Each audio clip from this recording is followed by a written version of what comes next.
What happens when a small, ordinary ship slips into the middle of someone else's nightmare empire completely by accident? It's a strange thought, isn't it? Not chosen heroes, not a grand mission. Just a survey crew, a little tired, running the numbers like any other day, and then suddenly learning they are tiny in a place that lives on fear. So as you settle in and let your day slide to the edges a bit, imagine this with me, a human ship called the Odyssey, jumping just a bit too far, out past every familiar star. Their screens light up with a structure so huge it makes Earth look small, an empire that keeps its peace by making entire worlds too scared to breathe.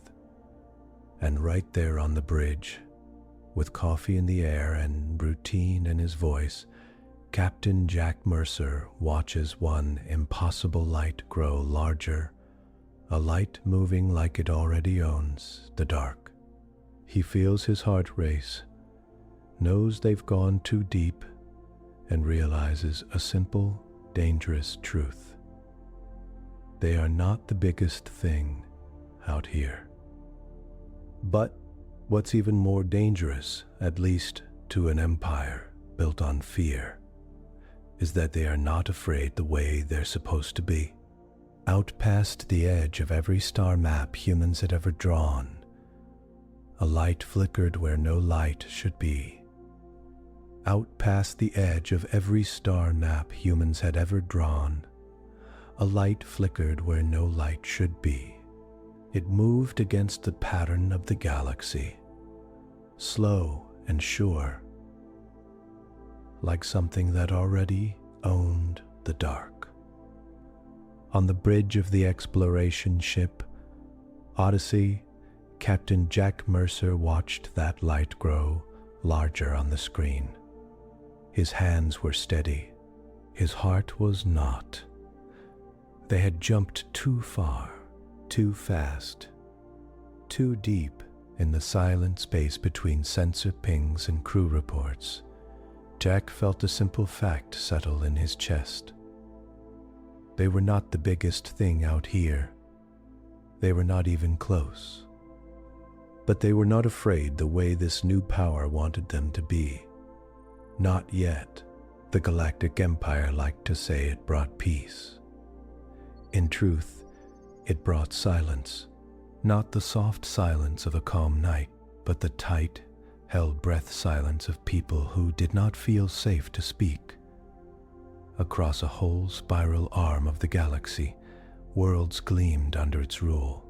Cities shone with tall glass towers and moving lights. Orbital rings wrapped planets in bright metal bands filled with ships and docking bays and control stations. From far away, it all looked beautiful. Up close, it felt like standing in a museum where every statue was a real person who had learned not to move too fast.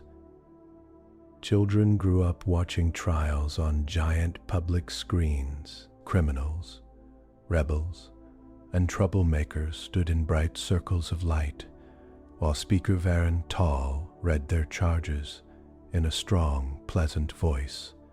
The crowds were asked to judge, to watch, to learn. They learned something, but not what the Empire claimed. They learned what happened to people who said no. Fear did not roar here. It hummed in the background, steady and quiet. Every street had small black lenses at the corners. Every public square had tall screens streaming images from the Dominion Arena and the training worlds. Everyone knew about Zarketh, the death world where enemies were sent to be broken in front of a live audience.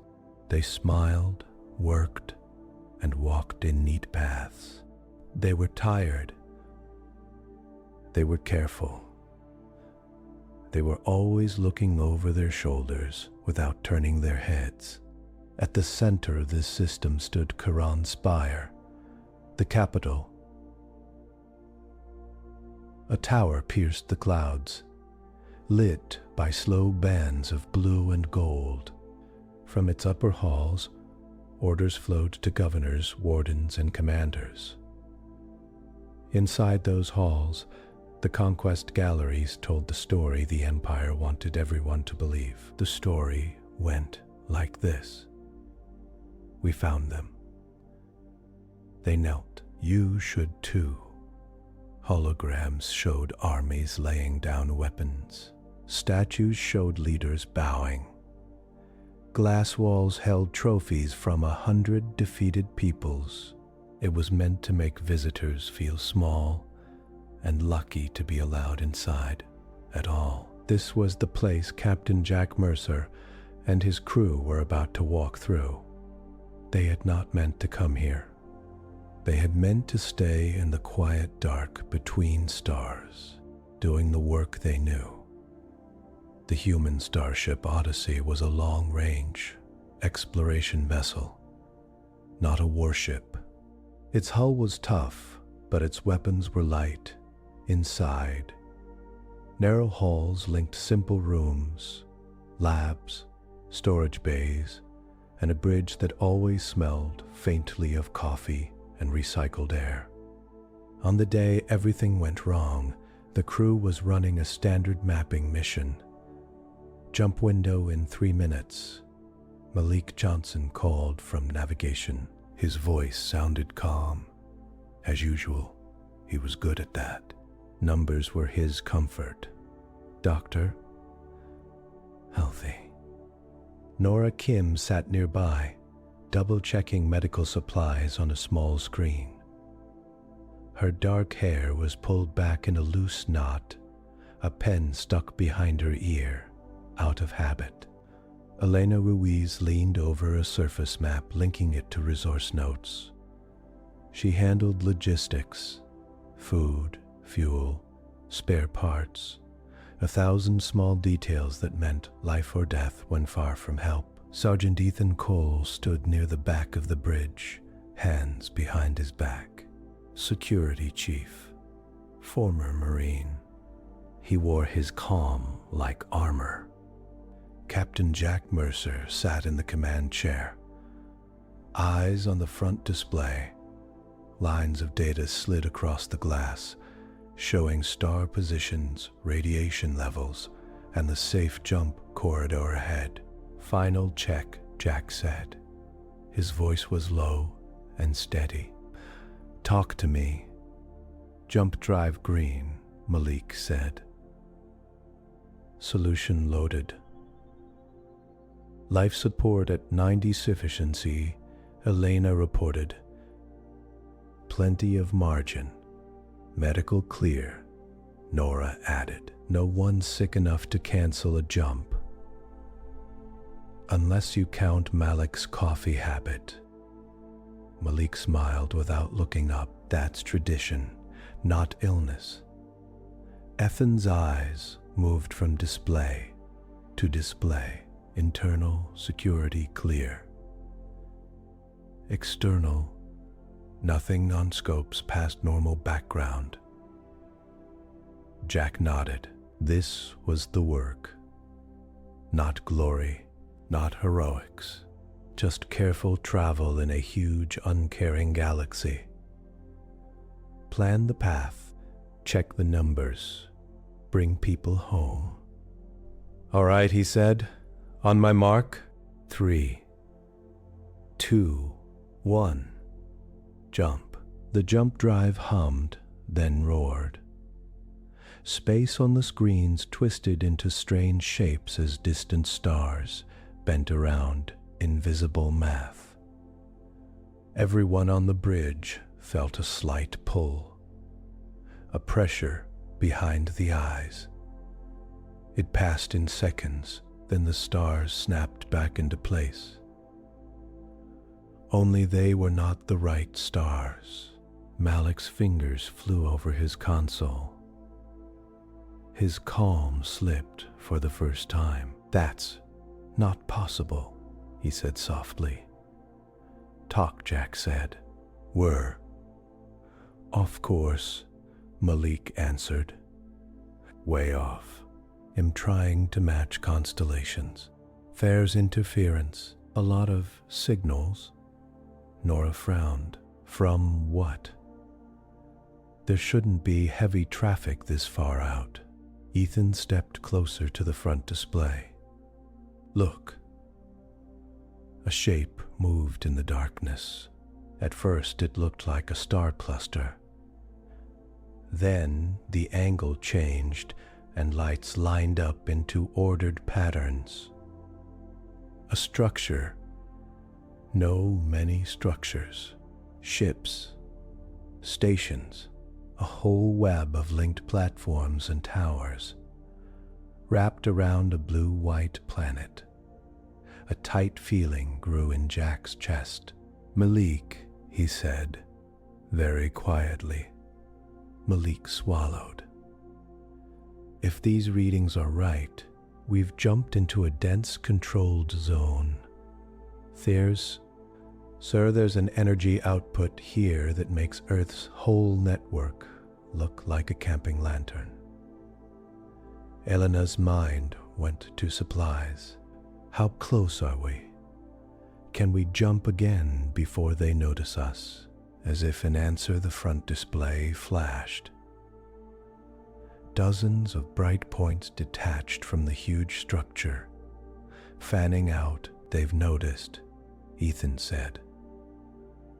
The comms console beeped sharply. A signal forced its way through, overriding their usual filters. The language was strange, full of sharp tones and soft blends, but the ship's translation system worked fast.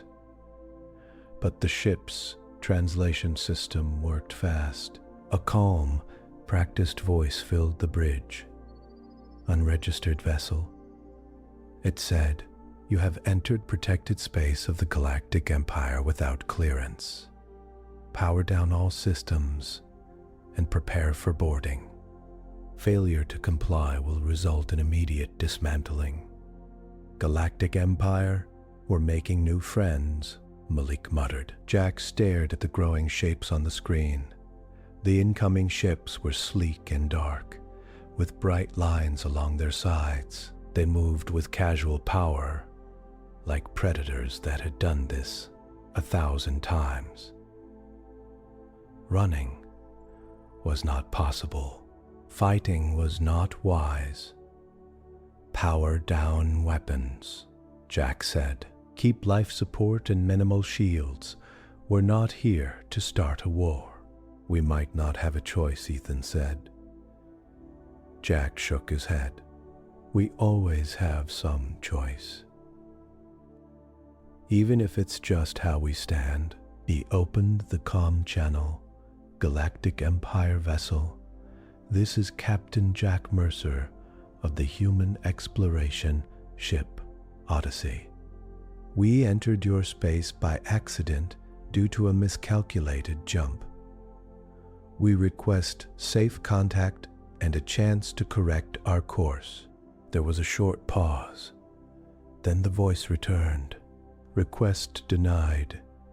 You will be taken for assessment and display.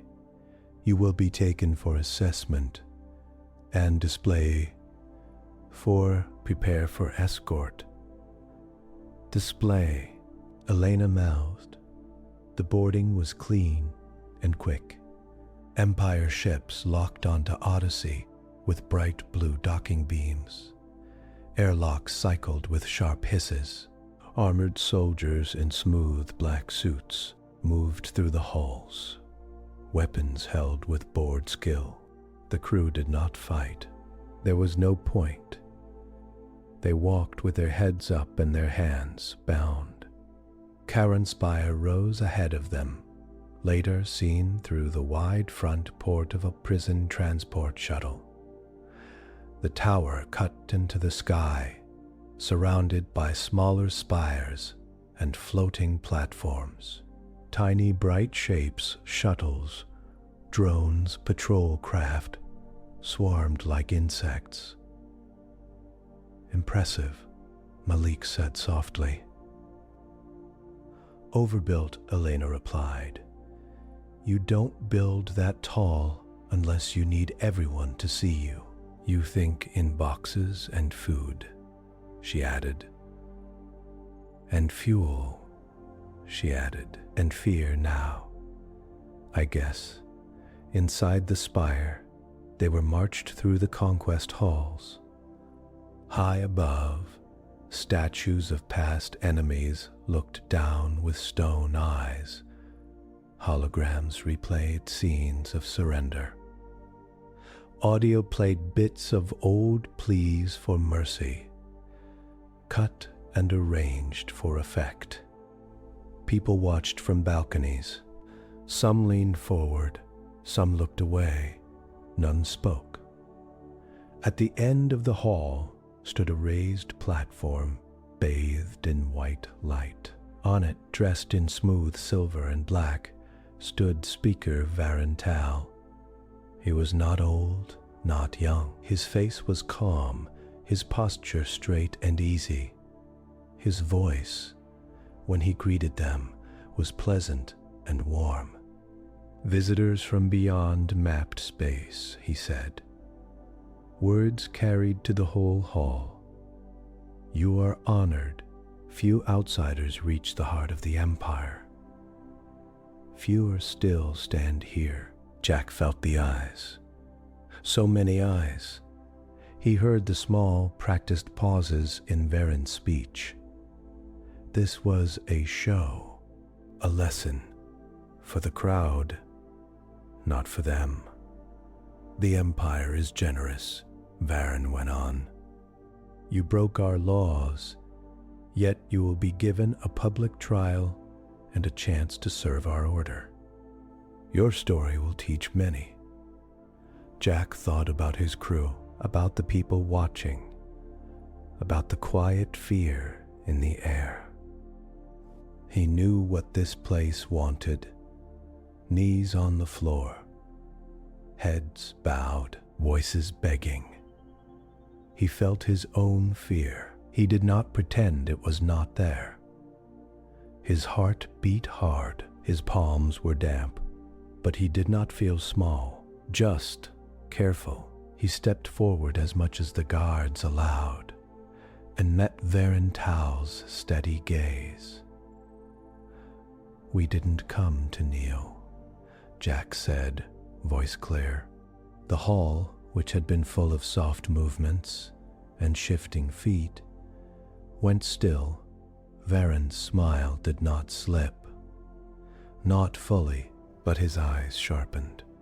For a second, just a second, something like surprise moved across his face.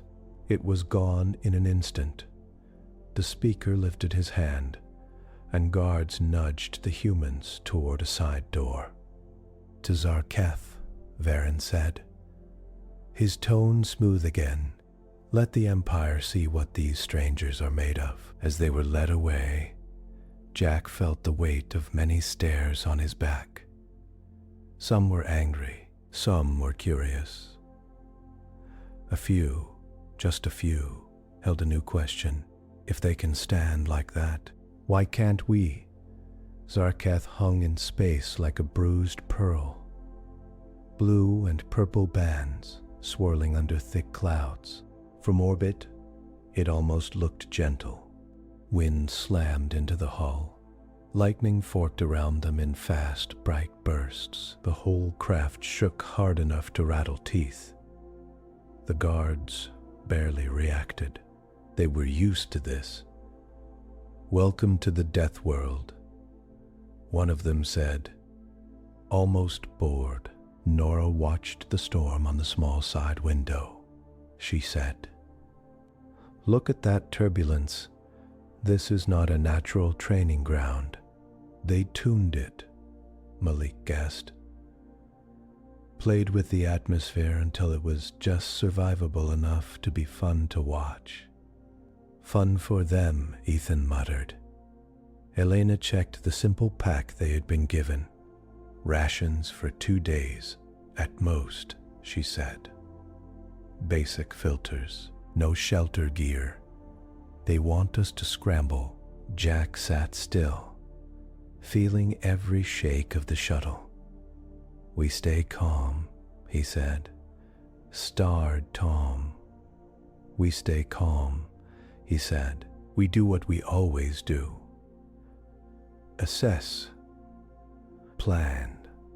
Act. You say that like this is a normal survey drop, Malik said. For us, it is, Jack replied. New place. Limited gear. Unknown risks. The shuttle slammed through a final layer of cloud. Zarketh's surface spread out below. Sharp black ridges, gray plains streaked with red dust, and pockets of twisted forest that clung to the ground as if afraid of the sky. The shuttle did not land gently.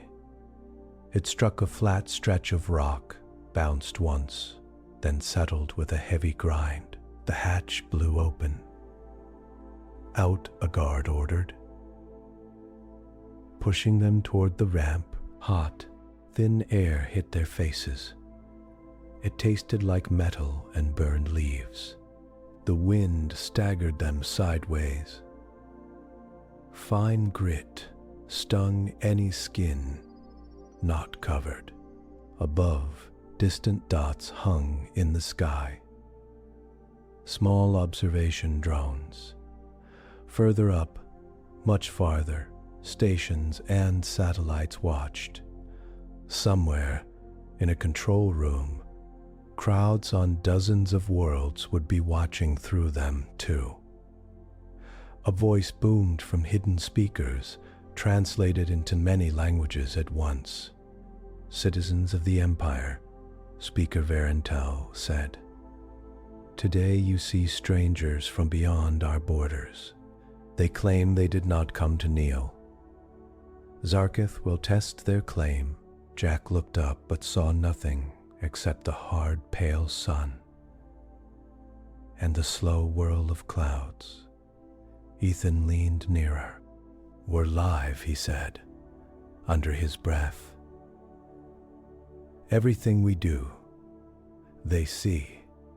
Then let's give them something useful to see, Nora replied. The guards cut their restraints and stepped back onto the ramp.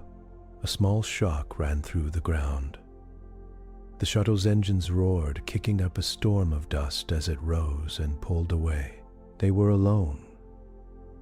For a moment, the wind and the high whine of strange insects were the only sounds. Jack took a slow breath and felt the thinness of the air in his lungs. Okay, he said. First rule, no panic. Second rule, stay together. Third, we treat this like a long field exercise. Survive the day, then the next. Understood?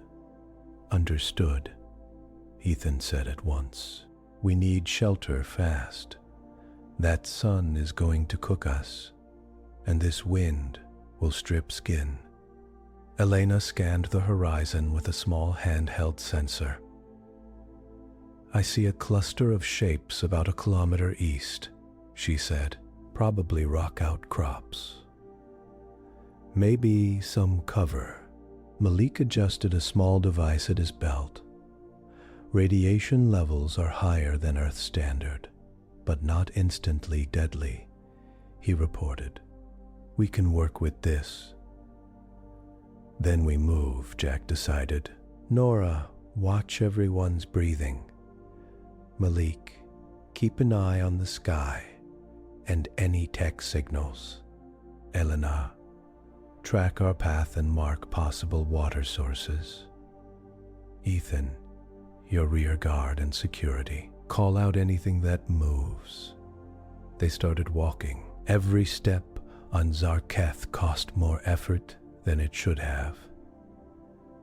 The thin air made lungs ache. The sloping ground forced careful footing. Now and then, the wind drove sudden bursts of sand against their suits. It would have been easy to get angry or scared or to waste breath on complaints. They did not. They spoke only when needed. "Slow your pace, Malik," Nora said after a few minutes. "You're drawing in air too fast, deep and steady." Malik obeyed. The burn in his chest faded to something he could manage. Elena pointed ahead. "There," she said, "ridge line with overhangs." As they walked, small creatures darted in and out of cracks. Some had too many legs, some too few, all built low to the ground. A bird-like shape, all bone and ragged wing, rode the air currents above, watching. "Not friendly," Ethan said, "but not charging either." "Yet they're used to victims that bolt," Nora said. "Let's not do that." At the ridge, they found what Elena had hoped for. A shallow cave carved into the rock by old storms. It was not deep, but it was enough to cut the wind by half. Shade cooled the air a little. "This is home for now," Jack said. "Elena, ration check. Malik, see if you can map a rough area and mark any repeating patterns in the weather. Nora, set up a basic triage corner. Ethan, let's look at our perimeter." Nora spread what small medical gear they had on a flat rock. She checked everyone for cuts, windburn, and early signs of altitude sickness. She made them drink slowly from shared water pouches, counting sips. Elena laid out food packs. "If we stretch this, we can go 4 days without real trouble." She said, "After that, well, start losing strength. We should look for local water and anything we might safely eat." "Not until we test it," Nora added quickly. "We don't know what passes for bacteria here." Malik sat just outside the cave with a small sensor array, watching the sky. "Cloud rotation is fast," he said. "I think storms come in bands. If we time our moves between them, we can avoid the worst." "Good," Jack said. "We move when he says it's safe." Ethan walked the nearby ground with slow, measured steps. He marked loose stones, hidden holes, and tracks. Some prints were deep and wide, like something heavy had passed through. Others were light, many-toed. "They release predators here," he said when he returned. "Not just the locals. Some of these prints look too regular, engineered." "Of course they do," Malik said softly. "It's a training range. They probably have schedules." Jack looked at the small, tired faces of his crew and felt something steady rise in him.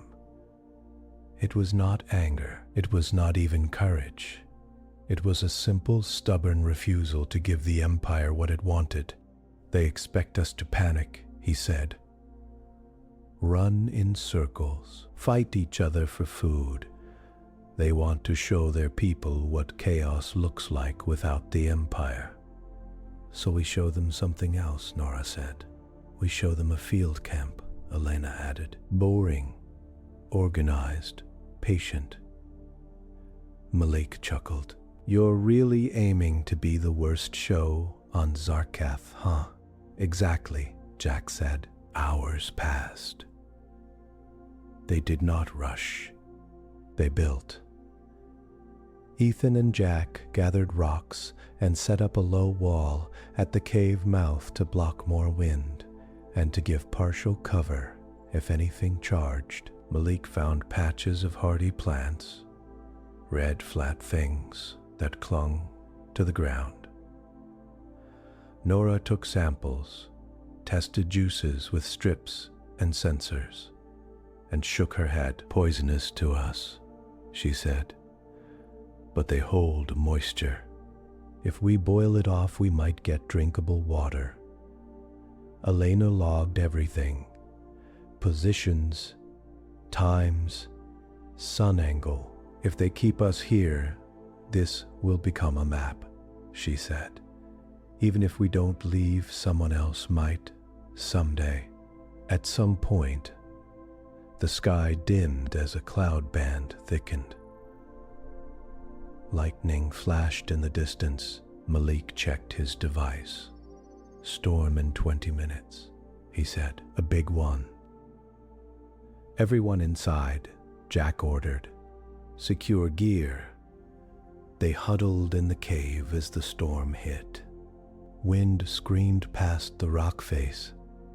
Fine dust seeped in, but the wall they had built held most of it back. Lightning turned the air outside white every few seconds. Nora watched Jack as he sat near the opening, shoulders relaxed, eyes half closed. "You're doing it again," she said quietly. "Being the eye of the storm," she said. "You look calmer when things get worse." Jack thought about that. "Maybe because the choices get simpler," he said. "Here now, we just have to last the storm. No politics, no long-term plans. Just last." On distant screens across the Empire, people watched. They had seen prisoners on Zarketh before. Most had screamed, fought each other for scraps, or thrown themselves at the cameras begging for mercy. It made for thrilling shows and useful lessons in what happens when you defy order. This was different. The humans moved like a team on a tough job. They argued a little over data and tactics, but not in fear. They used basic survival skills: build shelter, manage air and water, treat small injuries, and plan around the environment instead of trying to overpower it. In a control room high above another world, Warden Silix watched with arms folded. His staff shifted in their seats. "They're not very entertaining," someone said. Silix narrowed his eyes. "No," he agreed. "They aren't." On a balcony in Karan Spire, Speaker Varyn Tal watched the same feed.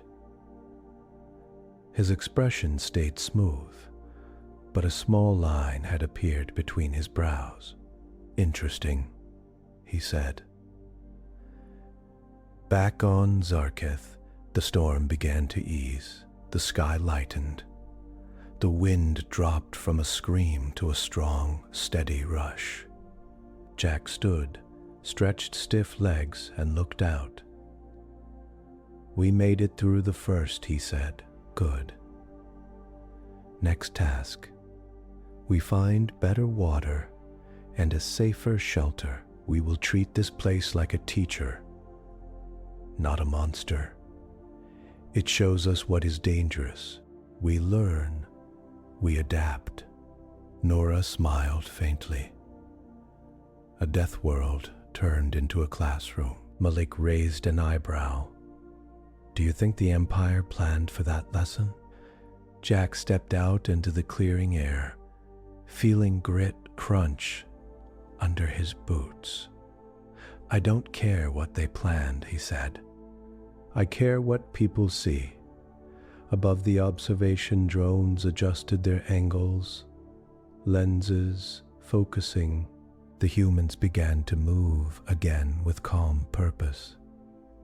Somewhere, in quiet living rooms and crowded public halls all across the Empire, Citizens kept watching. The fear that had always sat in their stomachs did not vanish, but it shifted just a little into something else. Curiosity. How are they so calm? People asked themselves, and once that question formed, another followed close behind. What would it feel like if we acted that way? Days on Zarketh blurred together. Storm after storm came and went. The humans built better walls, found a trickle of mineral-rich water, and set simple traps around their camp. They shared tasks, watched each other's health, and talked quietly at night about home. They did not give the Empire wild fights, dramatic betrayals, or sobbing breakdowns. To many guards and viewers, they were starting to look boring. To Warden Silex, this was a problem. He stood in his control room, high above the main Zarketh command center, watching the latest footage. The humans were working together to haul a flat, broken panel into place as a windbreak. Their movements were tired but steady. "They're not breaking," said a junior officer. "We've raised predator levels, shortened supply drops, increased storm frequency, all within safe parameters. Of course, they adjust. They keep talking. They take notes." On the wall screen, Elena was scratching lines into a flat stone, comparing it to a rough star chart Malik had drawn. Silex frowned. "View counts high at first," the officer said. "Now dropping. People are switching to other channels. Old trials." Silex did not care about the humans as people. He cared about them as a test. A test for Zarketh. For Zarketh. A test for the Empire's story. If the story failed, his job was at risk. Then we moved to the next stage, SADS. Silex said, "Transfer them to Dominion Arena. If they will not crack in a quiet field test, let's see what they do under real lights." The order traveled up the chain. In Karan Spire, Speaker Varyn Tal received it with a small nod. "Yes," he said, "the public has seen enough dull endurance. They need a clear display of power." He turned to a row of image designers and event planners.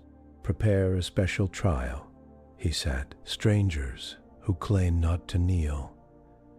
Survivors of the feared Zarketh.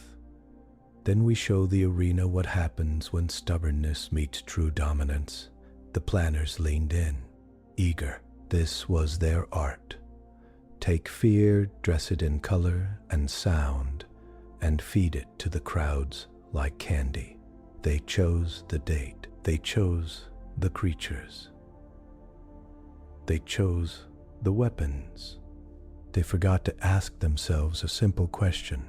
What if the audience saw something new? The transfer came just after dawn.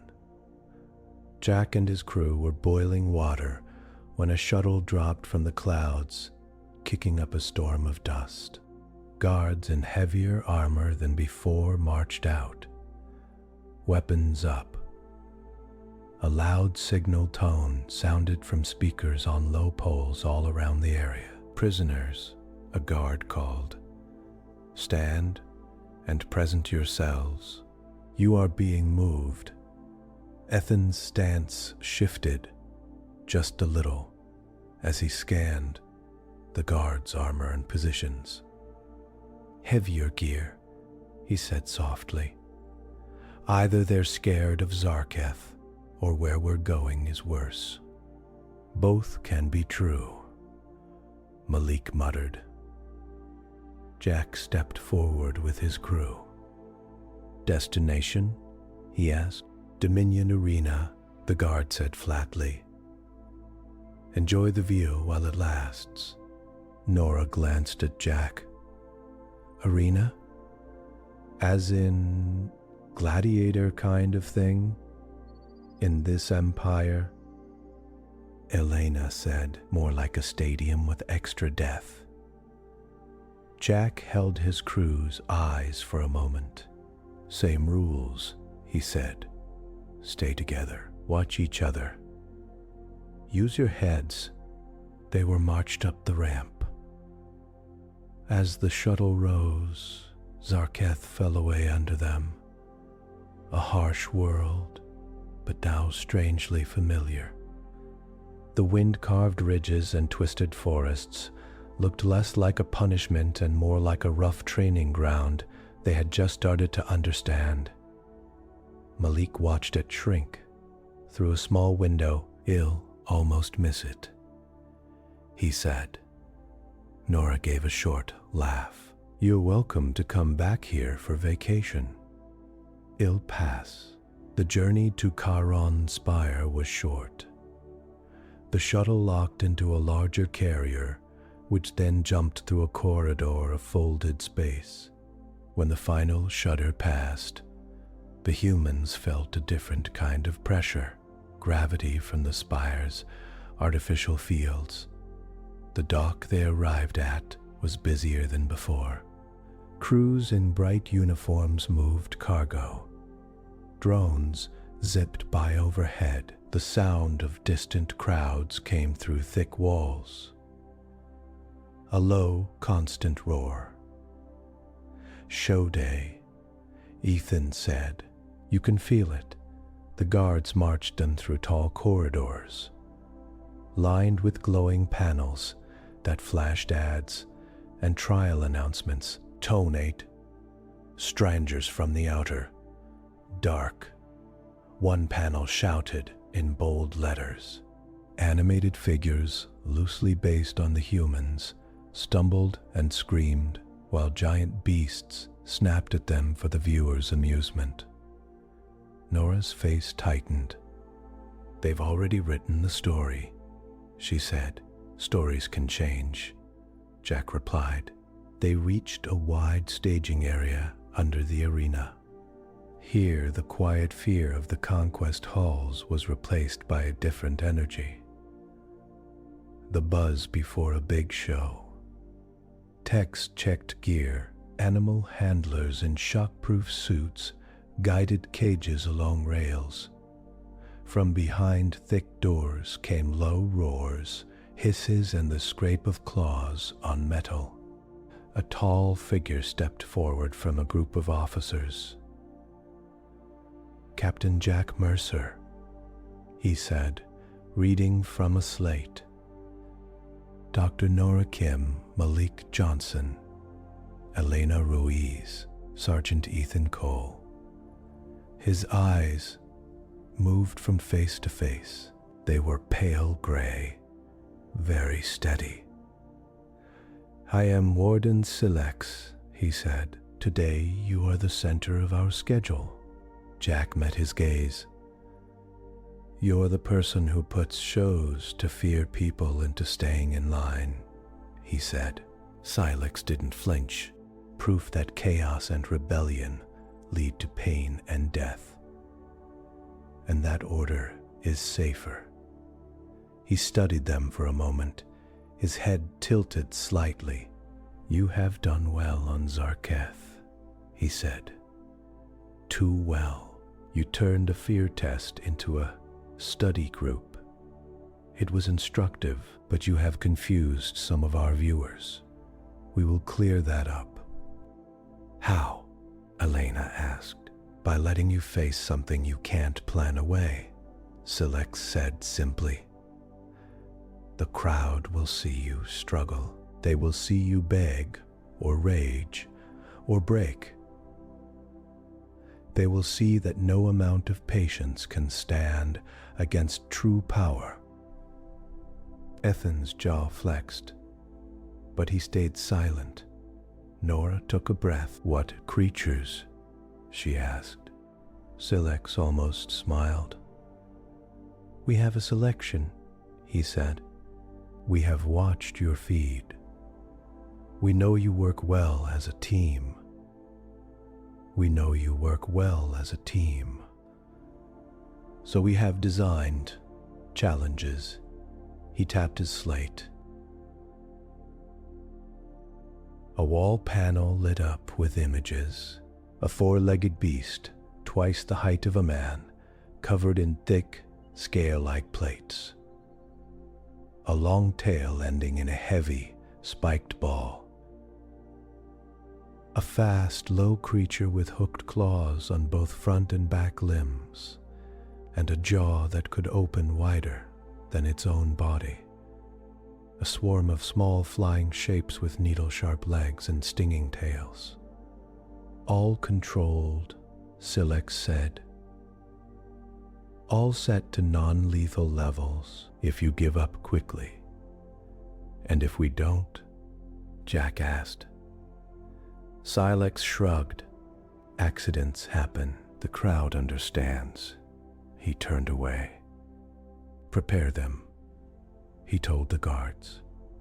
"Basic melee gear only. We want them to look brave before they fall."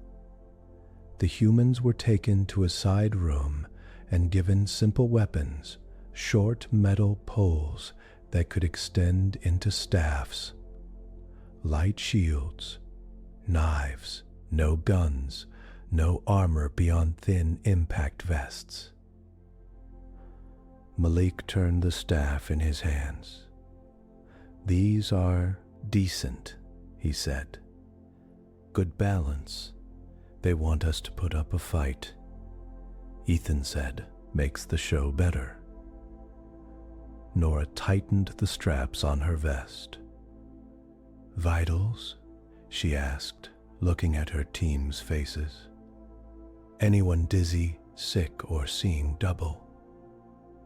"And just hungry," Elena said. "I think that's stable." Jack checked his own breathing. It was fast, but not out of control. His hands were not shaking. He felt fear. Yes, only a fool in this place wouldn't. But under the fear, there was something solid.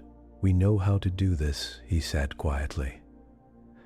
"Not this exact fight, but we know how to stay together. We know how to think while moving." Ethan nodded.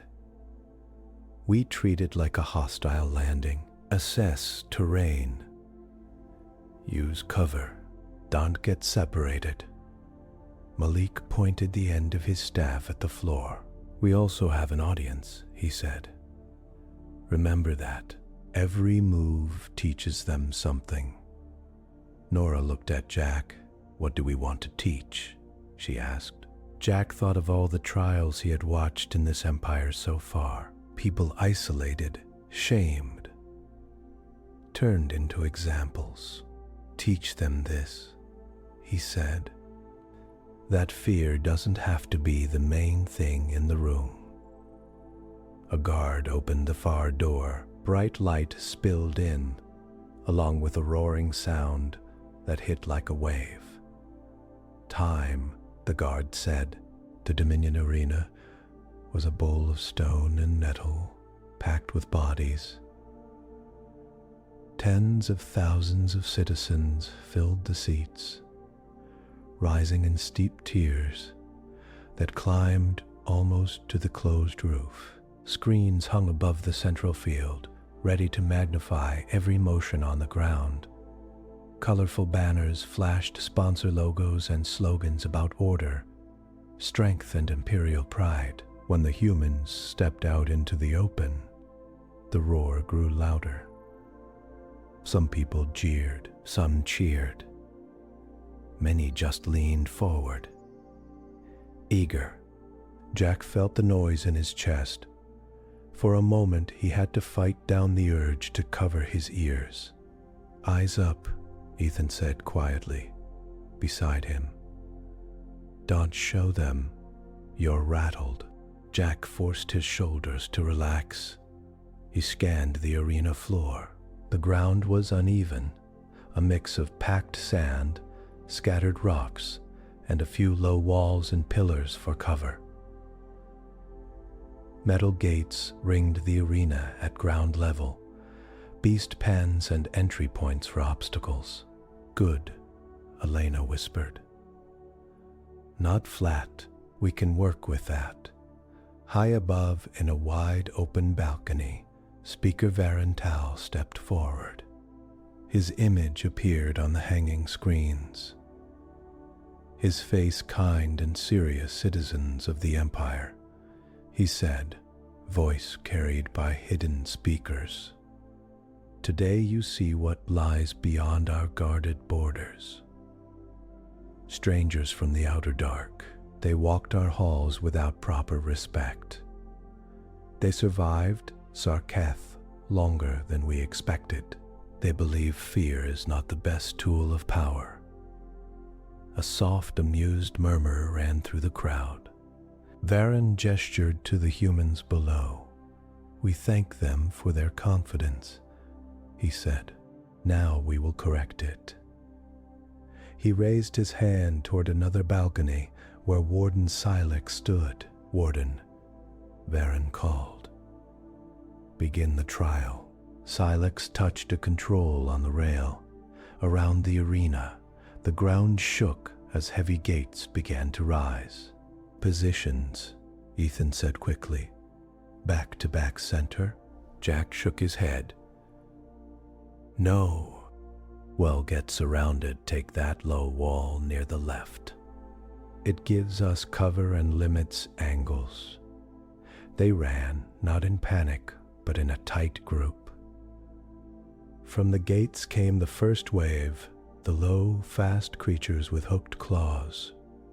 4 of them spreading out, snarling. Their bodies were covered in rough, flexible armor. They moved with the darting speed of large insects. "Malik." "Hi," Ethan called. "Nora, stay near the middle. Jack, left flank. Elena, right." The beasts charged. In past trials, prisoners had usually scattered, swinging wildly. The crowd loved that. The beasts picked them off. The humans did something else. "Wait," Jack said. "Hold." They held their line, staffs up, shields ready, feet set. The first creature leaped. "Now," Ethan shouted. 4 staffs struck in almost the same instant. Nora swept at the beast's front legs, knocking it sideways. Jack slammed his staff down at its neck. Elena jabbed at its eye ridge. Malik a half step back, used his staff to shove its body away from the center. The creature hit the ground hard, rolled, and came up limping. The crowd noise shifted, confused for a moment. The other 3 beasts circled, growling. "They're testing our reach," Malik said between breaths. "Pack behavior." "Let them," Jack said. "We don't chase. We make them come to us." The beasts lunged again, this time from 3 sides at once. Ethan shouted. Jack dropped low, letting his beast's claws swipe over his head. He jabbed up into the softer skin of its belly. It screeched and stumbled, rolling past him. On the right, Elena used the wall. She stepped up onto a low ledge, letting the beast swipe under her. She used her height to strike at its spine, where the armor plates thinned. Nora's target rushed straight at her. She didn't try to match its force. She turned her body aside, letting her shield take the impact and roll with it, then cracked her staff against its exposed side.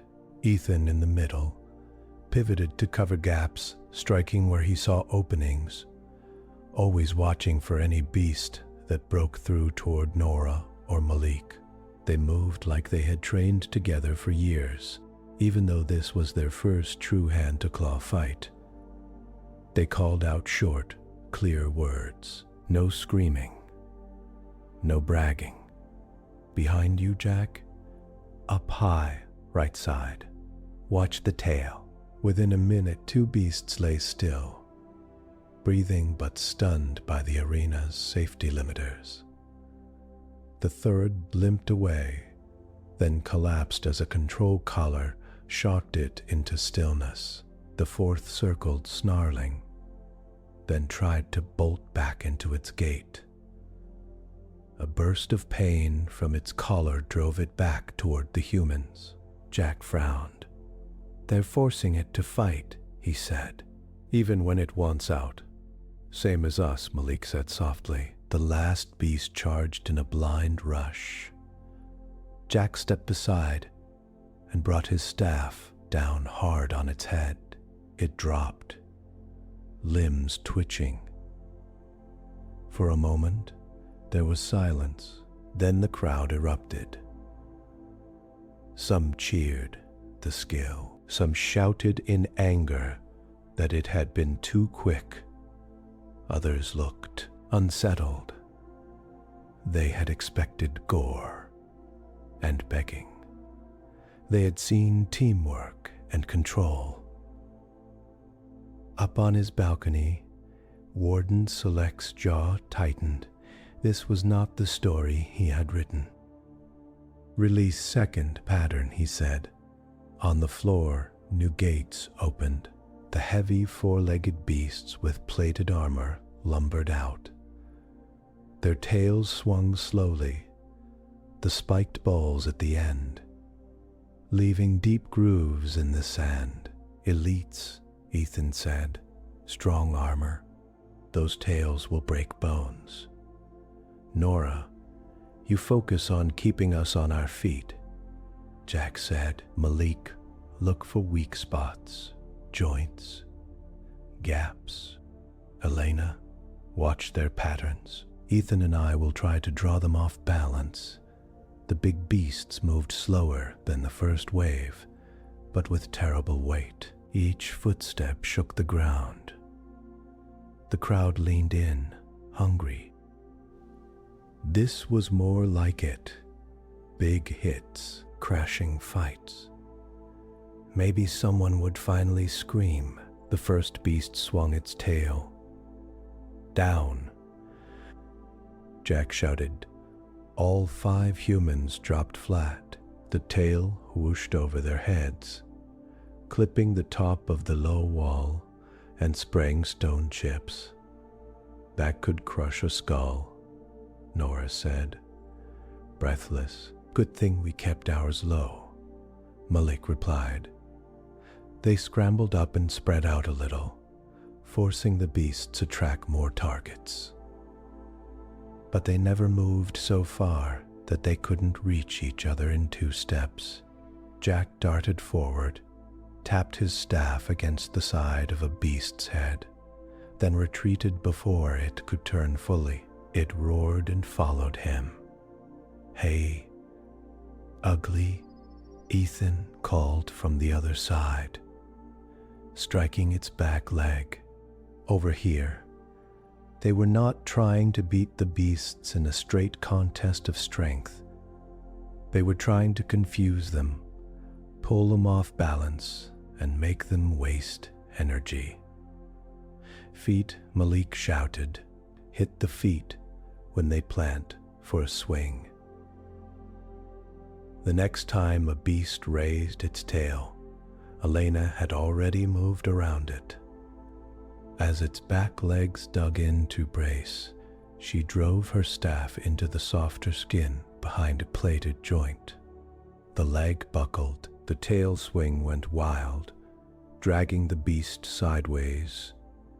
"Now," Jack yelled.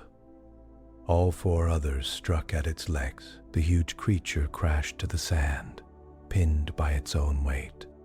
It thrashed, but the limiters kicked in, and its movement slowed. The crowd noise shifted again. The laughter and taunts grew thinner. A new tone, hard to name, but close to awe, started to creep in. On screen, the humans did not look like wild fighters. They looked like construction workers handling heavy equipment, careful and focused. Warden Selects watched, fingers tapping the rail. "They're turning this into a lesson," he said. "This is supposed to be a warning." Beside him, Speaker Varyn Tal's eyes were narrow. "Be patient," he said. "We still have the finale." Back in the arena, sweat ran down Malik's face. Nora's arms ached. Ethan's breath came in short bursts. Elena's hands were bruised under her grips. Jack felt a sharp pain in his left shoulder, where a glancing blow had landed, and blow had landed. They were tired. More beasts came. The humans kept moving. They used the walls, the pillars, the dips in the ground. When a beast swung, they used the impact to slide out of reach. When one charged, they split its focus, drawing it between them like a clumsy ball in a game only they knew. Between waves, they used every second to check each other. "You good?" Nora panted, pressing a hand to Malik's side after he took a knock. "Bruised, not broken," he said. "Save your med supplies." Ethan swapped positions with Jack when he saw the captain's shoulders stiffen. "Tag out," he said simply, taking the front for a while. The crowd saw that too. They were not taught to look for it, but many did anyway. The hand on a shoulder, the unspoken "I've got you for this part. Why do they keep helping each other?" A boy in the stands asked his mother. They could run, and maybe one of them would get away. "Hush," the mother said. "Watch."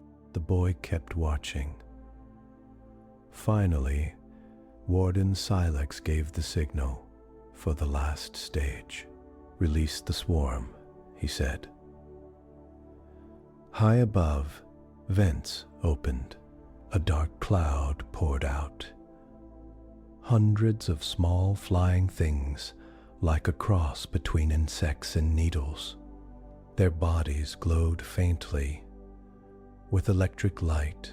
Their legs ended in sharp points, and each had a thin stinger dripping with numbing agent. The crowd roared approval. This was what they had come for. Chaos, confusion, people slapping at their own faces and necks as tiny pains drove them mad. On the floor, the humans looked up, then at each other. "Cover," Elena shouted. "We can't fight all of them in the open." They sprinted toward the thickest pillar cluster. The swarm buzzed after them, drawn by heat and motion. "Shields over heads," Ethan yelled. "Close ranks." Small targets. They packed together shields, lifted to form a rough shell. The first wave of stingers struck the metal with sharp, rapid taps. "We can't just hide," Malik said, voice tight. "They'll wait us out." "Watch their pattern," Jack said. "They're flocking. See, they group when they dive." Nora peered through a thin gap. Swarm seemed to move, like a single mass, swirling, then bunching as it attacked. "Light," she said suddenly. "They're drawn to our heat, But look. When they pass near the bright arena lamps, they twitch, oversensitive. Elena's eyes lit. We can use that. How? Ethan asked. We run for the base of that main light tower, she said, pointing with her chin. The base of Ty, she said, pointing with her chin. Stay under it. Force them to cross its beam over and over. It might overload their senses. Or it might just hurt more, Malik said. We're out of great options, Jack said. Ready? They moved as a unit, shields still up, stepping, not sprinting. The swarm chased, stabbing at any gap. Don't swat.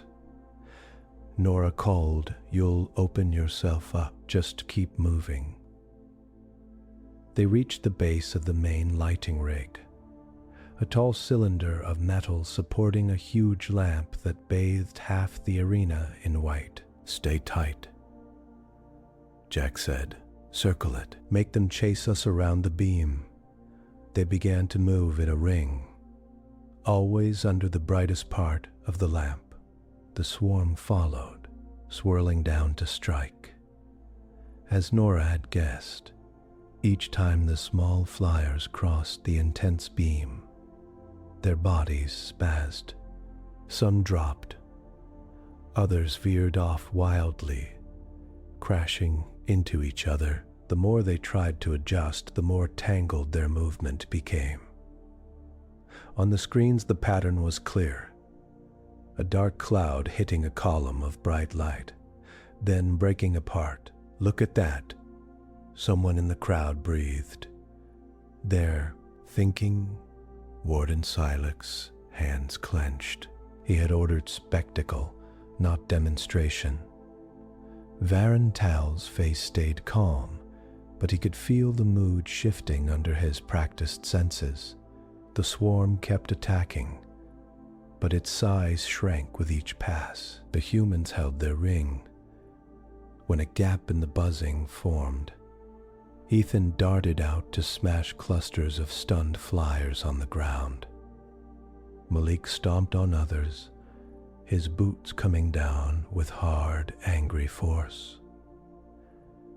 Within minutes, what had been a thick cloud was now a scattering of confused, damaged flyers. Arena control systems activated, pulling the survivors back toward vents with strong suction fields. Silence fell again. From above, the humans were 5 small shapes under a huge light, weapons lowered, but not dropped, chests heaving. On the big screens, their faces showed exhaustion, pain, and something else. Stubborn life. No one had begged. No one had turned on a teammate.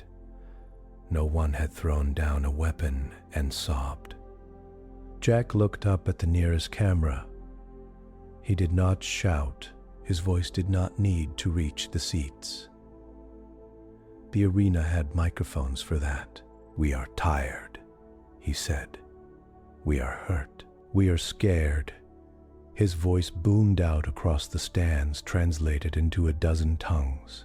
But we are not toys, he said. We are not here to prove how strong your fear is. We are here now, proving how strong people can be when they stand beside each other. In control rooms all over the Empire, technicians froze. This was not on the script. Varyn Tal made a tiny motion toward a sound officer, but it was too late. The words had gone out. Jack went on. You can build beasts and storms and swarms, he said, still breathing hard. You can make a show of power, but power that only works when people are alone and afraid is weak. The arena was so quiet that a dropped cup clattered loud in the upper seats. In past trials, any sign of defiance, speech would be cut. The feed switched to a commentator. This time, the delay systems had been turned down to catch every dramatic second of the fight. Now that choice was biting back. On the big screen, a close-up showed a girl in the front rows, no older than 12, staring with wide, bright eyes. Her lips moved as she repeated Jack's last words silently. On his balcony, Varyn Tal felt control sliding like sand. He could stop the feed now, but that would show fear. Beside him, Warden Silex spoke softly. "We can still end this," Silex said. "Release the heavy unit. Crush them." The crowd will forget his speech in the rush. Varyn considered. He could see the path. More blood, or the safe version of it. More noise, more distraction. He also knew the other path. Let the trial end here. Call it mercy, and try to spin the story later. Both choices were bad. He chose the one that felt less like panic. "The trial has proved its point," Varyn said, stepping forward again. "Citizens of the Empire, you have seen that even trained teams fall before our designs. These strangers have fought hard. The Empire is not cruel without purpose. In our generosity, we will spare their lives. For now." Some in the crowd cheered, thinking it a sign of the Empire's grace. Others sat still, minds busy. Down on the sand, Jack heard the shift in tone and understood something. Not because they couldn't. Not because they couldn't, because they didn't dare show what it would look like. "Drop your weapons," a guard's voice boomed from hidden speakers. "The trial is over." Jack glanced at his crew. They were swaying on their feet. Blood ran from a cut over Nora's eyebrow. Malik's left hand trembled. Elena's knuckles were split. Ethan's leg had a growing dark patch where a strike had landed. They were alive. "On 3, Jack said quietly. "We lay them down together. Not like surrender. Like the end of a shift, they counted. 3, they said. 5 metal staffs hit the sand at the same time in 5 neat lines. On 1,000 worlds, citizens watching the replay would remember that sound, sharp and simple. Later, Warden Silex would study the viewer data and see a small but clear change. After this trial, reports of minor disobedience rose in certain districts. People stood a little straighter in lines. Some talked back just a bit to petty bosses. He would not be able to prove that it started here. But he would suspect. In the present, as guards led the humans out of the arena, Speaker Varyn Tal watched them go and felt something new under his practiced calm. Not anger, not fear, unease.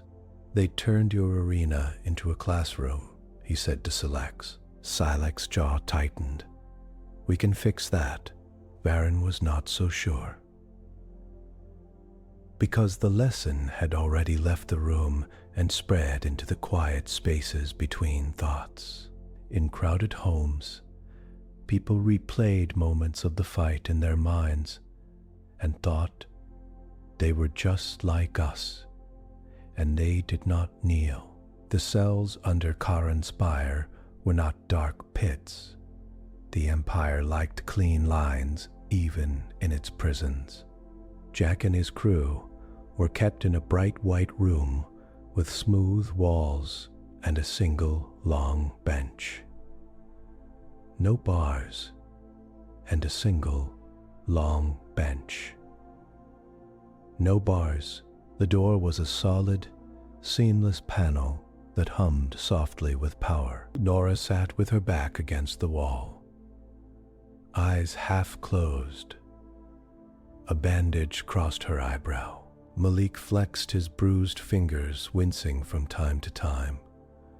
Elena had her feet up on the bench, rubbing a sore knee. Ethan paced slowly, counting steps. Jack sat near the door, listening. He heard distant hums from energy lines, the faint thud of boots now and then, and quiet voices through the wall when guards changed shifts. "How long?" Malik asked. "Since the arena?" Nora glanced at the small mark she had scratched into the bench with a bit of metal.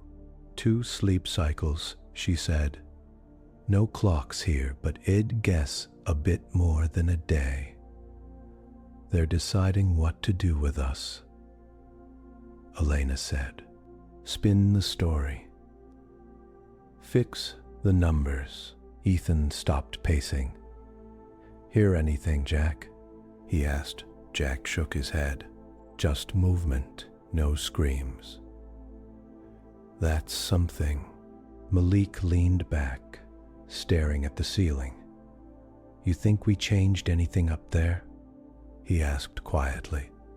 "Or was that just a good show that people will forget?" Nora opened her eyes. "I keep thinking of that girl in the front row," she said. "The one they zoomed in on. Did you see her face when Jack was talking?" "I did," Elena said. She wasn't bored. Jack's mind kept going back to the arena too, not to his own speech, but to the way the crowd had gone quiet, how some people had leaned forward, as if trying to catch every word. The small, still shape of that girl. "We didn't come here to start anything," Jack said. "We came here by accident. We tried to stay alive. If anything changed, it's because people chose to listen. That's theirs, not ours." The door made a soft click. It slid open. 2 guards stood there, weapons at rest, but ready. Between them stood a tall woman in dark gray with thin silver bands at her wrists. Her face was smooth, eyes sharp. "Captain Jack Mercer," she said, "and crew, come with me." "Who are you?" Ethan asked. "I am Director Hale of Internal Inquiry," she said. "I manage high-level truth extractions. Today you are my subjects." Nora's jaw tightened. "Truth extraction," she said. "So that's next." Hale nodded once. "The Council wishes to understand what keeps you so intact. Zarketh did not break you. The arena did not either. We will find out why." Jack stood, his muscles protested, but he ignored them. "What happens if we don't cooperate?" he asked. Hale's expression did not change. "You will cooperate," she said. "The process does not ask for permission." They were led through a series of halls that felt different from the conquest halls and the arena passages. These corridors were quieter, narrower, lined with doors bearing small, glowing marks. No trophies here, no posters, just work. At the end of a long hall was a wide room with a high ceiling and a glass wall facing a row of seats. It looked like a cross between a lab, a courtroom and a stage. Chairs, with built-in restraints, stood in a half-circle. Overhead, soft panels glowed. Thin machines on arms hung down, ready to lower. Behind the glass, several important figures watched. Jack saw Speaker Varyn Tal in the center, his smooth face calm again. Warden Say sat off to one side, jaw tight. A few other officials sat beside them wearing quiet, expensive cloth and heavy rings. Above the glass, hidden lenses and mics hinted at a wider audience. This trial, like all big ones, would be cut and shared across the Empire. "Take your seats," Director Hale said. They did. Straps slid over their arms and legs. A thin band settled around each of their heads, cool against the skin. Nora's doctor mind was working, even as she sat. Hand beyond. Low-level neural scanner, she muttered. Skin conductance, heart rate, maybe some stimulant feed lines in the armrests. They're set for stress. "Nice to see you can still do medical commentary while we're getting wired up," he said. "It helps me stay calm," Nora said. Hale moved to a console. "The Empire prides itself on knowledge," she said, voice flat but clear. "We have seen you endure. The people have seen as well. We could have ended you on Zarketh or in the arena. We did not. Instead, we will learn what makes you as you are." She looked up at the glass. "Speaker Varyn Tal will host for the public record," she said. "I will manage the technical side." Varyn touched a panel, and his voice filled the room, and beyond it, many others. "Citizens," he said, "today you will see truth itself. These strangers have shown stubborn courage. We will show you what it is built from. Is it foolishness? Ignorance? A flaw? Watch and learn why the Empire's calm order is better than any wild endurance." Jack met Varyn's eyes through the glass. He saw careful confidence there, but also that same faint line between his brows from before. "You're hoping to turn us into a warning," Jack said. Varyn smiled politely. "Every story in this hall is a lesson," he said. "Let us begin." Director Hale pressed a control. The bands around their heads warmed. Coolness flowed from the armrests into their veins. A soft hum filled the air. "Baseline scan," Hale said. "Do not speak unless asked a direct question." Memory stirred in Jack's mind, like pages of a book fluttering in a wind. Some images sharpened, Earth blue and white from orbit, a storm-wrecked coastal town, a crowded relief ship full of frightened, tired faces. "This system will look into your minds," Varyn said. "We will show the people where your calm comes from. Perhaps they will see that it is not strength, but numbness or madness." Nora's lips curved in a small, tired smile. "You might be disappointed," she said. Hale's eyes narrowed. Silence. Elena watched the glass, noting how the observers shifted in their seats. She understood crowds. She had read supply lines and transport charts her whole life. People, too, had patterns. "They're nervous," she thought. "They want this to go a certain way. If it doesn't," the machines hummed louder. A faint tingling ran across their scalps, and, pacing their Images flashed on a small screen facing the glass. Hale spoke as they appeared. "Subject 1, she said. "Captain Jack Mercer, show us your training." Jack saw it too. The system was pulling on his stronger memories. He saw a flooding river on an Earth colony world, brown water smashing through a town.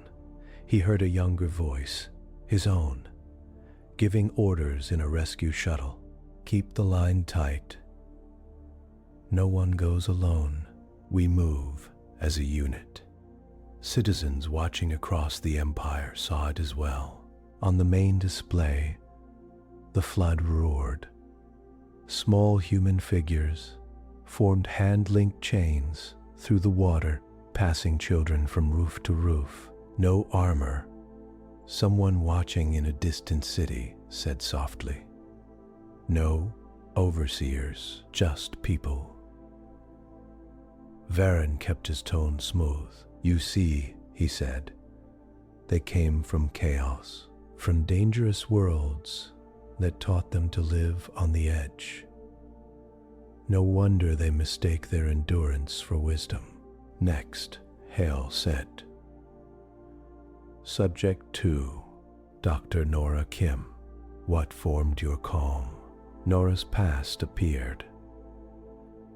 A burning hospital wing after a power failure. Smoke. Panic. A younger Nora, hair singed, wrapping bandages with wet cloth over her face. "We can't save everyone," a nurse shouted. "We have to shut the doors. We save who we can," Nora answered, voice hoarse, "and we do not waste time screaming." In the viewing room, some people flinched. They knew smoke. They knew fire. They knew power cuts that should not have happened. "What do you feel?" Hale asked Nora as the scene hung there. Nora's eyes were wet, but her voice was steady. "Sadness," she said, "anger that it happened, pride in the people who stayed, and that I kept my hands moving when my brain wanted to freeze." Hale checked a side display. "Yet she acts. Interesting." Subject 3, Malik Johnson. "Show us your first major failure." Malik winced. He knew what was coming. A jump calculation gone very slightly wrong on an earlier mission. The ship emerging too close to a debris field. Alarms blaring, the crew shouting, a scraped hull, a damaged sensor array, a hard lesson. On screen, younger Malik's hands shook as he ran new numbers. "If I panic, we all die," he muttered to himself. He corrected the course. The ship limped to safety. "Fear is present," Hale said. "No collapse." She sounded almost annoyed. Varyn rested his chin on his hand. "So their calm is not empty," he said. "It is practice." Subject 4, Hale said. "Show us a time you chose others over yourself." Elena saw her younger self standing in a crowded dock on a mining world. Evacuation shuttles loaded in the distance as a slow leak of toxic gas filled the lower levels. She held a printed list of names, who got a seat, who had to wait. An older supervisor whispered, "Add your name. No one will know." Elena stared at the list, then at the families in front of her. "If I do that," she said, "someone else dies." She handed the list back. "Ill, take the last shuttle," she said. If there is one, gas alarms wailed. People stayed in lines instead of rushing the platforms. Her calm spread. The citizens watching shifted. They knew lists, they knew unfair saves, different. Subject 5. Hale said, Sergeant Ethan Cole, show us why you keep standing. Ethan's field came into view. A battlefield, but not with aliens or beasts, just humans. A failed colony defense against raiders. Smoke, broken machines. A small group of survivors huddled behind a wall while shots cracked nearby. A younger Ethan spoke to them. Voice low. We don't win this, he said. Not today, but we move now, together, and we live long enough to get picked up. You, the right. We're scared. That's fine. We move anyway. He led them out, not by charging, but by timing. Sprints between blasts. 3 people tripped. Each time, someone else grabbed them and pulled. A woman on a distant imperial world wiped her eyes without fully knowing why. Director Hale checked her instruments again. Heart rates up, adrenal spikes moderate. No subject shows total shutdown. She turned toward the glass. Speaker, she said, they are not fearless. They feel as much as anyone. Yet something in them bends instead of breaks. Varyn's voice carried out again. Captain Mercer, he said, your people have seen much pain, yet you do not lean on an empire to keep you safe. You cling to each other, to small rules and habits. Why? Why not accept a greater power that claims to keep fear low by holding control high? Jack tasted bitterness in his mouth, a side effect of the drugs. But his mind felt strangely clear, because I've seen what happens when fear runs everything, he said, and when control means people stop thinking for themselves. Images flashed again, unbidden this time. Crowds on an old Earth, under a harsh government, soldiers in streets, neighbors turning each other in for small gains. We've had empires, Jack said. We've had wars. We've had floods and fires and plagues. Each time people tried to rule by fear. It never held forever, not without breaking everything. Nora spoke, even though no one had asked her. We learned different tools, she said. Not perfect, but better. We learned to share power in pieces, to argue, to vote, to let small groups manage their own corners, and to fix things when they break, instead of pretending they never break. Malik's voice was quiet. We learned that courage isn't a big speech. He said, it's fixing the numbers after a mistake, admitting fear but still getting up. Elena smiled without humor. We learned that if someone tells you they will take away all your fear if you just give them all your choices, she said, you are in danger. Ethan added, we learned to stand beside each other instead of over each other. Not always, not perfectly, but enough to keep us human. Director Hale glanced at her readings. The lines on her screen were climbing. Their stress is high, she said, but their brain patterns are stable. They are not lying. Or if they are, they believe their lies completely. Varyn looked at the faces on the screen. The humans did not look like wild rebels. They looked like tired workers explaining a long, hard job. He tried to turn it. "You hear them, citizens," he said. "They have lived with chaos and call it growth. They accept floods and fires and raids and say it made them strong. The Empire saves you from such things. We keep streets safe. We keep storms controlled. We carry fear for you so you can live in peace." He waited for the usual cheer. It came, but weaker, thinner.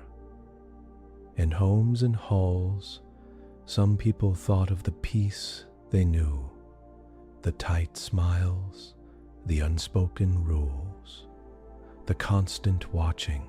They thought of small, quiet moments when they had wanted to say no and had swallowed it instead. Elena watched the observers behind the glass, looking for small tells. A tapped finger, a shift in weight, a glance between officials. She saw it. Some of them were not fully with Varyn's words. Their mouths were tight. Their eyes a little too bright. Director Hale. Jack said, "You wanted to know what keeps us calm. It isn't numbness. It's practice and stories. The stories we tell about who we are." Hale tilted her head. "Stories," she repeated. "We tell each other that fear is natural." Nora said, "We don't shame people for it. We talk about it. We plan around it. We don't pretend a tower in the sky will take it away," Malik added.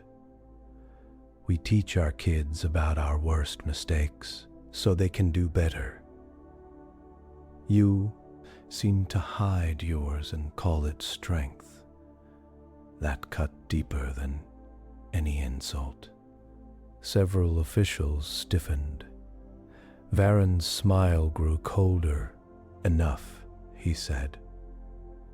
"Director, adjust the feed. We have heard their version. Let us show the people what lies under these pretty words." Hale looked uncertain for the first time. "The deeper layers may cause." "Do it," Varyn said, voice harder. She hesitated, then turned a dial. The bands around their heads tightened. A sharp pain lanced behind Jack's eyes. Images flashed too fast now. Old fears, private shames, nightmares. He heard Ethan grunt in pain. Nora gasped. Malik swore.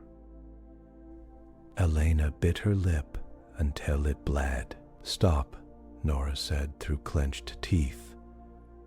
"You'll cause damage." "Hold," Hale said softly, watching her screens.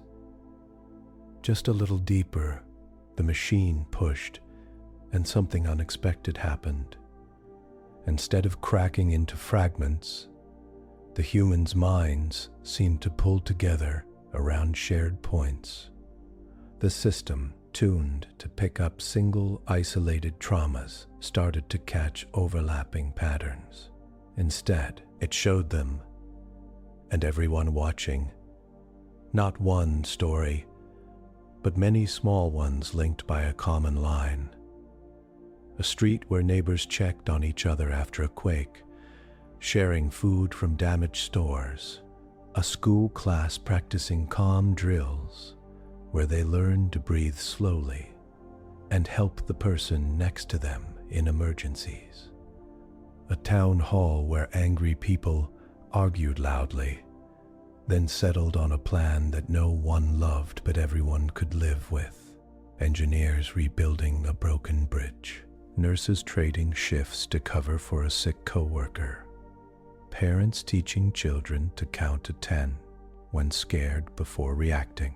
The machine had been built to drag out hidden fears and shame. It had not been built to handle shared resilience. "Director," A tech whispered, "We're getting spillover." Cross-subject sync. Hale stared. She had never seen that before. On screens all across the Empire, the images played. No wars, no grand victories, just everyday scenes of people acting like the humans in the arena had. Scared, tired, but still helping each other. Something quiet moved through watching minds. Varyn sensed it like a change in air pressure. "Cut the deeper feed," he snapped. Hale flipped a switch.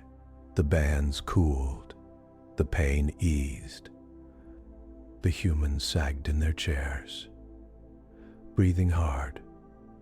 "You have seen enough," Varyn said to the citizens. "These strangers live with danger and call it life. They share burdens because their worlds do not protect them as ours do. The Empire offers you more than that. Do not envy their rough courage." It should have sounded strong. It sounded defensive. Elena, still catching her breath, saw it clearly. "They're losing the crowd," she whispered. Jack swallowed, tasting blood. "Then this is where we stop talking," he said. "We've given them enough to think about." Director Hale stepped closer to Jack, studying him. "You are not the strongest beings we have seen," she said. "You are not the smartest. Yet there is something in you that resists breaking in a way our systems do not model well." Jack managed a weak smile. "We're very annoying like that," he said. Hale almost smiled back before she caught herself. She turned toward the glass. "Speaker," she said, "medically, I recommend ending this session. Further extraction risks permanent damage. They may die on record." Varyn waited. Dead strangers would give a short, sharp rise in fear. Live calm strangers were giving a slow, spreading rise in questions. An idea came, fast and cold. Spin it as mercy, as control. Let them go, but call it his choice. "Very well," Varyn said. "End the extraction. Prepare them for release." Selects half rose from his seat. "Release?" he hissed. "After what they've done to our narrative." Varyn did not look at him. "We are not brutes, Warden," he said in a smooth tone made for the mics. "The Empire is strong enough to spare those who cannot harm it. Let all see our confidence." In that moment, several officials understood the move. If the Empire chose to let the humans go, it could claim the upper hand. Many citizens would accept that, but the seed was already in the soil. You cannot unshow what has been shown. The docking ring of Charon's spire was a wide loop of metal and light wrapped around the tower, a third of the way up. Dozens of docks jutted out like spokes. Ships came and went in constant patterns. Into this controlled space, the Odyssey was brought from storage. The ship bore scars from its capture, but its core systems were intact. Imperial techs had studied it, poked it, and backed off when strange human safety locks refused to let them too far in. On a viewing platform above the ring, Speaker Varyn Tal stood with a small group of guards and officers. Director Hale was there, hands folded behind her back. Warden CX stood a step behind, eyes cold. Jack and his crew walked out along the dock toward their ship. Their clothes were clean but plain. Cuts and bruises were healing. "You are being released," Varyn announced, his voice carried to the watching staff, and through carefully placed cameras to the wider Empire. The Empire, in its wisdom, has chosen not to end you. Take your strange stories and go. Tell your people what you saw. He let a small, cool smile show. Tell them that we could have crushed you and did not. Let them know our mercy. Jack looked back at him. He could have argued. He could have pointed out that mercy given to avoid looking cruel was not true. Mercy key. He didn't. He just nodded once. Well, tell them the truth, he said.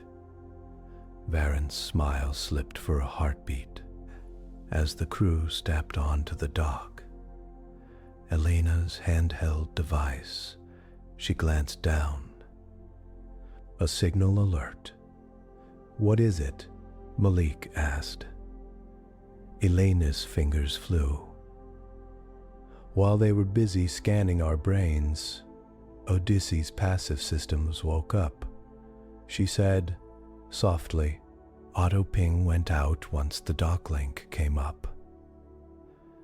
Nora frowned. Auto-ping to who? Earth is too far. Nearest human-listed ship, Elena answered. Standard safety protocol. Ethan moved closer. Did anyone answer? He asked. Elena swallowed. Yes, she said. 2 jumps away. A survey vessel picked up our signal and sent a received before the Empire's filters caught it. Jack's heart thumped harder. So they know we're here, he said. And more may come, Malik added. Or at least watch this region closer. Director Hale heard their low words. Varyn did too. A guard shifted uneasily. Speaker, he said in a low voice, if more of them arrive, they will see what we have chosen to show, Varyn said. They will see that we allowed these few to leave. That is enough. He sounded certain. He was not. Elena looked around the docking ring. Workers had paused to stare. Some pretended to check crates while sneaking glances. Others just stood still, tools in hand. Their faces were not blank. Nora, always good at reading people, saw it. A tightening around eyes, a slight lift of chins. A question under the surface. If they can walk out of here, those faces seemed to say. What else is possible? Jack stopped halfway to the ship and turned back. The cameras caught it. Varyn stiffened, ready to cut the feed if needed. Jack did not raise his voice. He did not make a big speech. He just spoke as if to the people on the ring. Most of you didn't choose this job, he said. You were born into it. So were we back home? Different kind of system, same fact. He looked from worker to worker, meeting as many eyes as he could.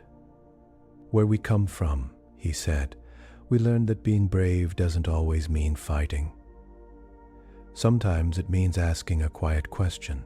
Sometimes it means helping the person next to you when you're both scared.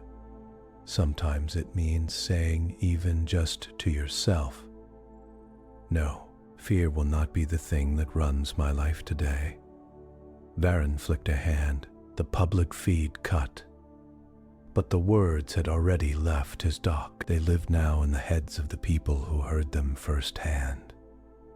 A young dockhand with grease on her sleeves felt her throat tighten. She had spent years doing exactly as told, fearing every review, every small mark on her record.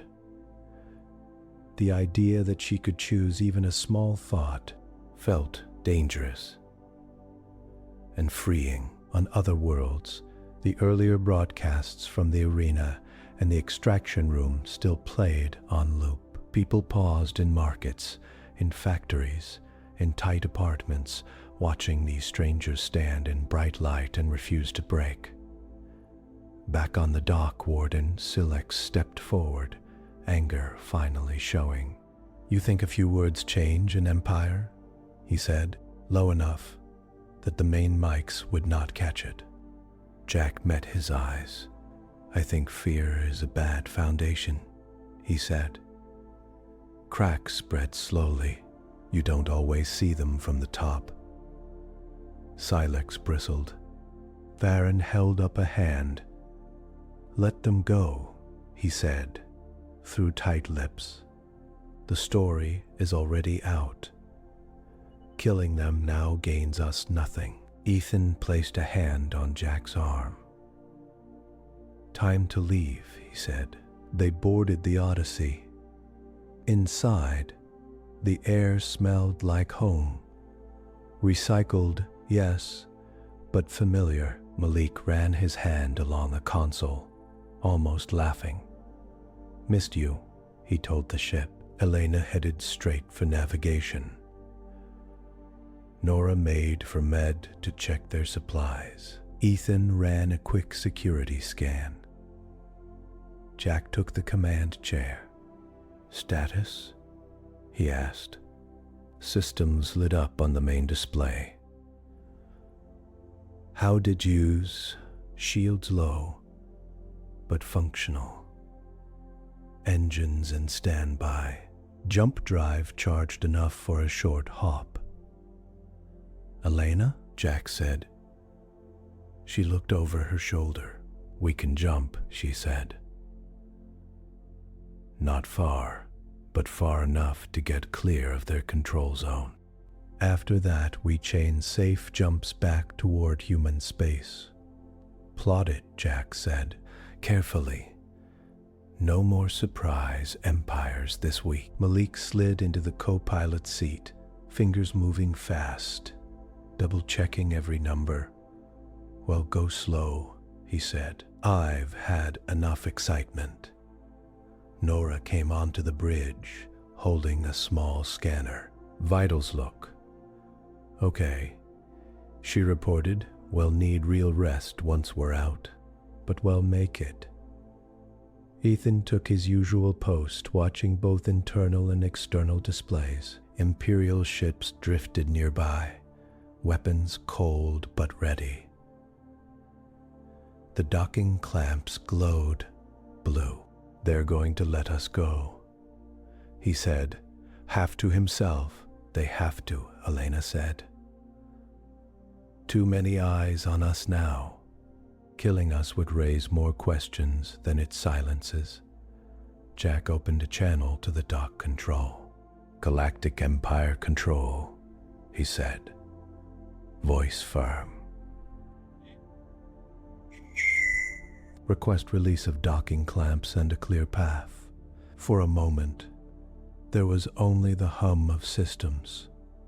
Then Varyn's voice answered, formal and smooth. "Odyssey," he said.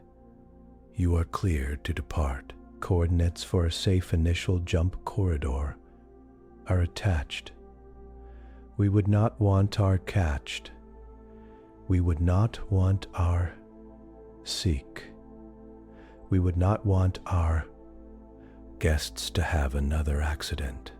Jack checked the data. The path led out of core space, away from major stations. It was a real safe exit, not a trap. "That's almost kind," Malik said, surprised. "It's calculated," Elena said. "They want us gone cleanly." Jack nodded. "Doc, we acknowledge," he said. "And for what it's worth, thank you for not destroying our ship when you could have." There was a pause. Then, very quietly, "Not meant for broadcasts," Varyn answered. "Do not mistake survival for victory, Captain," he said. "Empires have long memories. Jack's jaw set. "So do people," he said. He cut the channel. "Release clamps," Elena said. Metal thudded. The feeling of being held slipped away. Odyssey floated free. "Thrusters," Malik said. "Nice and easy." The ship eased out from the dock. The curve of Charon's spire slid past on the main screen, glowing bands of blue and gold wrapping its tall frame. Smaller ships moved like insects around it. On the viewing platform, Varyn watched the human ship pull away. Director Hale stood beside him. "You let them plant something," she said softly. "You know that." Varyn exhaled. "We will handle it," he said. "We always do." Hale was not so sure. She thought of the patterns on her screens, of minds that bent but did not snap. "Do you ever get tired?" she asked in a low voice. "Of holding all this together with fear and shows?" Varyn did not answer. Down in the worker districts, a dock hand repeated Jack's quiet words to a friend. On another world, a teacher paused a state lesson to ask her class, "What do you think strength is?" Knowing the approved answer, and yet curious what else they might say. Odyssey cleared the ring. "Jump solution ready," Elena said. "Short hop to the edge of their claimed space. Then we play it safe." Jack looked at each of his crew, bruised, tired, but alive, still themselves. "You all know what we just did," he said. "We walked into the middle of a huge, scary thing and stayed who we are. That matters. But it doesn't make us heroes. We're still crew on a survey ship, doing a hard job." Nora smiled faintly. "I'll take crew over heroes any day," she said. "Heroes tend to die early," Malik nodded. "I just want a quiet lab and good coffee," he said. Elena added, "and a long report to Council about why we should not jump blind into bright, busy parts of the galaxy." Ethan's eyes stayed on the displays, "and maybe a security note," he said, "about how fear-based empires react when you don't play along." Jack sat back. His shoulder hurt. His head ached. His heart felt heavy and strangely light at the same time. "Set jump," he said. "On my mark." Outside, Charon's spire shrank by slow degrees. Somewhere inside it, a girl who had watched the arena trial lay in bed, staring at her ceiling, thinking about people who faced monsters and storms and still chose to stand together. She did not have words for it yet, but she felt different. In a control room on Zarketh, Warden Siles watched old footage of the humans building their small camp. He studied how they talked, how they planned. On a scrap of paper he wrote 4 words, then stared at them. Adapt, endure, cooperate. Question. He crumpled the paper, then smoothed it out and tucked it in a pocket instead of burning it. On the Odyssey's bridge, Jack raised his hand. 3, 2, 1, jump. Space folded. Light stretched. The Empire's bright cage fell away behind them. In the quiet that followed as stars settled back into their familiar patterns, a simple truth settled with them. An empire built on fear had met a small group of people who did not let fear rule them. It had not fallen.